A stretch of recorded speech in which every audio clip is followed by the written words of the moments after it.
So what if you could find a way to ride the waves of life? You know, the constant ups and downs without getting completely knocked over. Well, today we're going to dive into that very idea, and we're going to do it by looking at a single, incredibly powerful verse from an ancient text, the Bhagavad Gita. It really offers a timeless roadmap for transcending that daily struggle. I mean, you know the feeling, right? One day you're on top of the world, everything's going your way, and the next it feels like nothing is.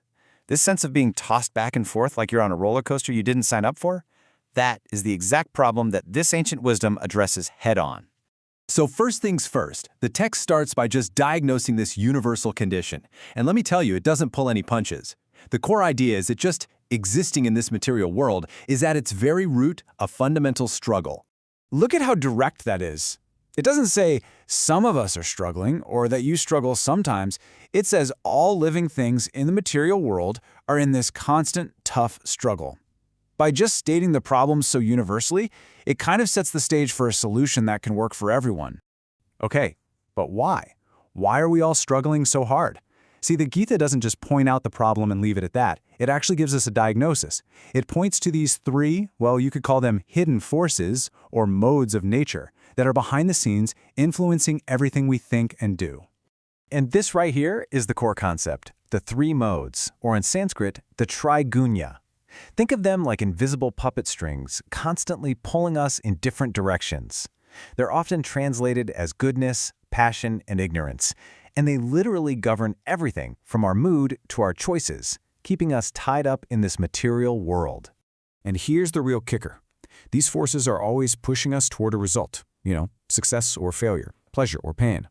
It's this deep attachment we have to the outcome that creates what the text calls bondage. We get so wrapped up in the results of what we're doing that we end up getting tangled in the very struggle we're trying to escape. So we have the problem, the struggle, and we have the cause, those three hidden forces. But this is where the verse does something amazing. It makes this powerful pivot. It doesn't just leave us with the diagnosis, it offers a direct and pretty profound prescription for how to find freedom. This right here, this is the heart of it all. It's a call to action. And notice, it doesn't say fight the modes or ignore them. It says become transcendental to them. Basically, rise above their influence. And then it gives us three crystal clear instructions on exactly how to do that. So this brings us to the how-to section, the practical guide. How in the world do you rise above these forces that are everywhere? Well, thankfully, the verse breaks it down into some really clear, actionable steps. First, it says to be free from dualities. What are dualities?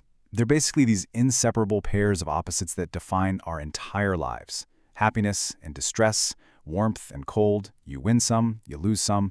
The text is saying that the first step to real freedom is to stop letting these swings throw you off balance, and instead learn to find a steady place in the middle. And this slide really lays out the whole roadmap for us. Step 1, be free from all dualities. Stop getting tossed around by the ways of life. And when you do that, it naturally leads to step 2, be free from anxieties for gain and safety. You start to let go of that constant worry about getting more and fearing loss. The result of mastering those two, well, that's the final destination, to be established in the self. Okay, that sounds pretty profound, doesn't it? Established in the self.